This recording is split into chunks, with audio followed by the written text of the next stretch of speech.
Whether you're a longtime football fan or just an occasional World Cup enthusiast, this video is for you. But even if you're not really into football or other sports, I hope you'll still find this video interesting. As you may know, every 4 years, including this year, the FIFA World Cup takes place. It's the most watched sporting event in the world with around 5 billion viewers. And since football, or what Americans call soccer, is also the most popular and most watched sport in Europe and Germany, the World Cup is, of course, very popular here. And since I'm such a big football fan, the World Cup is also a big event for me. But unfortunately, and I hate to say this, I won't be watching the 2026 World Cup. Why? Well, it's because this year, most matches will be held in the US, and as a result, I think the World Cup will really suffer. In fact, from my perspective, the US is already doing a lot to ruin it, so I've decided not to support it. Okay, let's dive in and discuss this issue in more depth. Los geht's. From the start, I would say that this World Cup has been problematic. But before I get to that, let me provide just a little more background about this year's tournament. This time around, the World Cup will happen from June 11th to July 19th. One surprise is that this year, the host country is not just one country, but actually 3 countries, the US, Canada, and Mexico. Matches will take place in 16 cities, 11 in the US, 3 in Mexico, and 2 in Canada. All of this was decided back in 2018 at the 68th FIFA Congress, where member associations gathered to cast their votes. Here's where we get into some of the problems. Many have raised concerns about the choice of the host countries this year. There have also been questions raised about the process for selecting host countries for this year's World Cup. And this is not a new concern, as it also was raised during the last few tournaments. I won't get into all of that here, but there's a long history of corruption with FIFA. In fact, the World Cup awarding process for the host countries in 2018 and 2022 were also mired in controversy and corruption. And it seems to me that the awarding of the tournament to the US was also pretty suspect. But putting all that aside, I have to say that I feel bad for Mexico and Canada getting caught up in all of this. By choosing to split the tournament, spreading it across 3 countries and so many cities, there are major concerns about the consequences of all of the extra travel, both the hassle and the obvious environmental implications. Of course, there were also major problems with the last World Cup, including environmental problems and the mistreatment of workers. But with the current political nightmare unfolding in the US, it seems that this World Cup has an especially dark cloud hanging over it. Beyond all the predictable political posturing and controversy, there's something new coming to this year's World Cup, and that is extreme commercialization. To me, it feels like this ties in directly to the US and something I thought I had mostly escaped here in Germany, and that is the US culture of greed. You can see this as the World Cup now has crazy high ticket prices, fan zones that are no longer free, and perhaps worst of all, changes made to the game itself. And I fear there may be no turning back. So let's begin with the ticket prices. Last month, as tickets went on sale, it was discovered that if you wanted to attend the World Cup final in, wait for it, New Jersey, the cheapest tickets would cost you about 3,600 euros each. That's 7 times more expensive than the last World Cup. In addition, the cheapest tickets were, for the first time, not made available to some of the most loyal fans, the National Team Association members. Instead, the cheapest tickets will only be made available through general sales. Which might not sound so bad at first, but these general sales will also be subject to a dynamic pricing scheme, meaning that games with the most popular teams will be the most expensive. In the past, the cheapest tickets for group stage games were the same price for every game. But for this World Cup, if you happen to be a fan of a top team, you'll have to pay much more than the fans of other teams.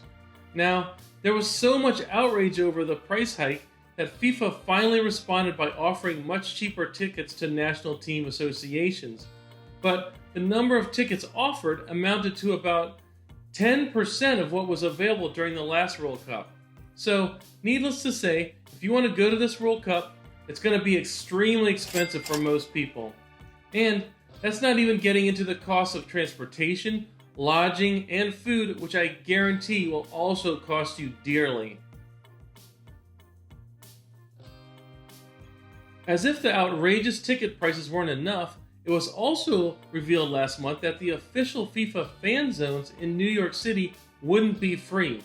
For those that don't know, fan zones have traditionally been excellent places for those who can't get into the stadiums to go watch the games on a big screen and get some food and drinks. These fan zones have always been free.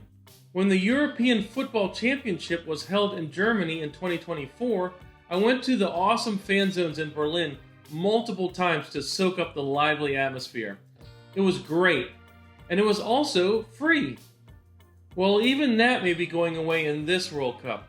Though it hasn't been officially announced yet, I've seen speculation that all of the official fan zones for this World Cup may require an entrance fee. Charging for fan zones is another blow to fans and another step towards extreme commercialization.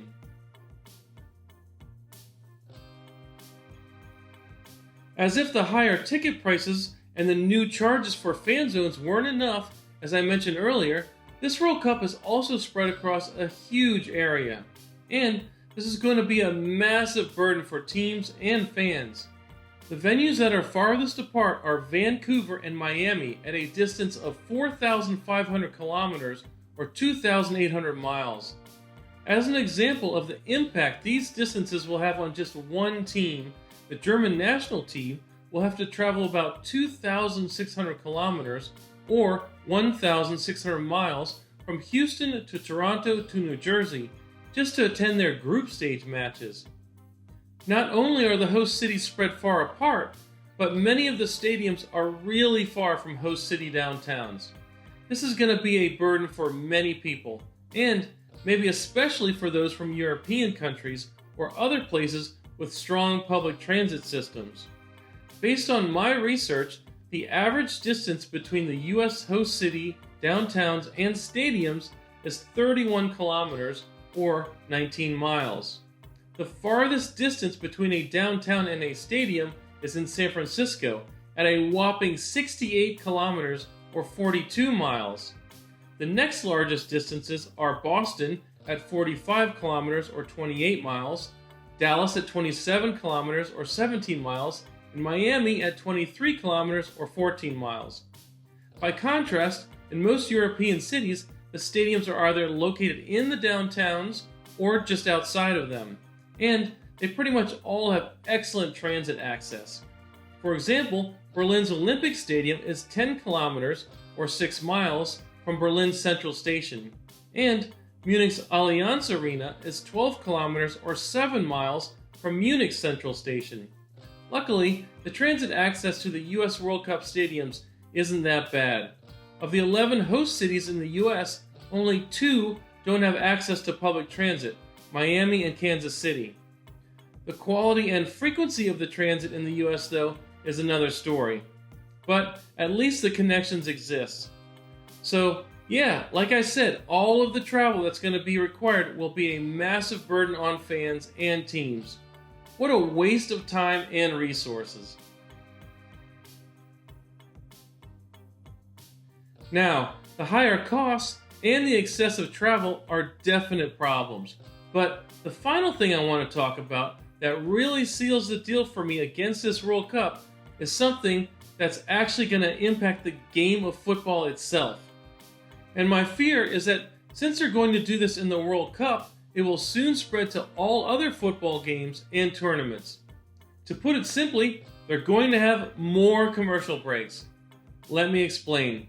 Football is traditionally played over 90 minutes with 2 halves that are 45 minutes each and 1 15-minute halftime break. Starting with the 2014 World Cup in Brazil, mandatory hydration breaks or cooling breaks were introduced. If the temperature was 32 degrees Celsius or 89 degrees Fahrenheit or above, these breaks were to be taken every 30 minutes and they lasted 3 minutes. This was all meant for player welfare, which is of course all well and good. These breaks generally had a minimal impact on the games, but for the 2026 World Cup, FIFA has decided to make these breaks mandatory in all games, regardless of the temperature. So, in every game, there will be 2 additional hydration breaks.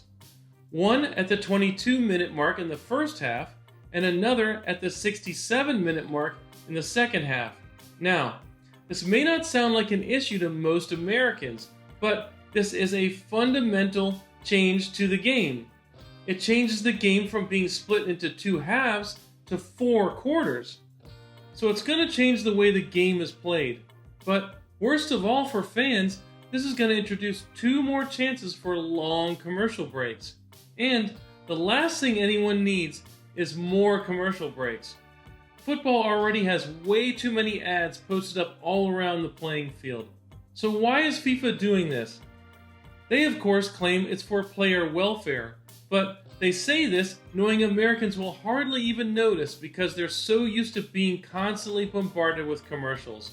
But most Europeans aren't. Now, for those of you who don't think this is a big deal, I need to tell you something about American football that you may not know. The average NFL game, which is over 3 hours long, has only about 18 minutes of actual gameplay. Let me say that again. 18 minutes of gameplay in 3 hours. And what's done with the rest of that time? A large part of it is used for commercial breaks. There are over 100 commercials in your average NFL game. That's about an hour of commercials. No joke. I guarantee you this is what some of the worst Americans are planning to do to football. And if we let them, they will ruin the game. If only we could keep the worst parts of American culture out of Germany, there might be a chance to save football and professional sports here.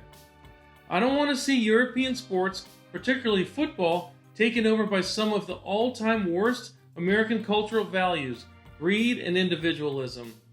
I don't want to see football teams in Germany owned by American celebrities or billionaires who shamelessly lie about how much they love the sport when the only thing they actually love is making money. Now, I know that team ownership in Germany works differently and fans have a lot of control, but things could change if people aren't careful. If you live here in Berlin, have you noticed how the NFL and the NBA are trying really hard to increase their popularity here in Germany? I mean, I actually felt ill when I saw some of their over-the-top promotion efforts recently. Of course, everyone is free to like any sport that they wish. It's just that I'd rather not have American teams and culture forced down my throat just because a few American billionaires happen to view Germany as a new business opportunity.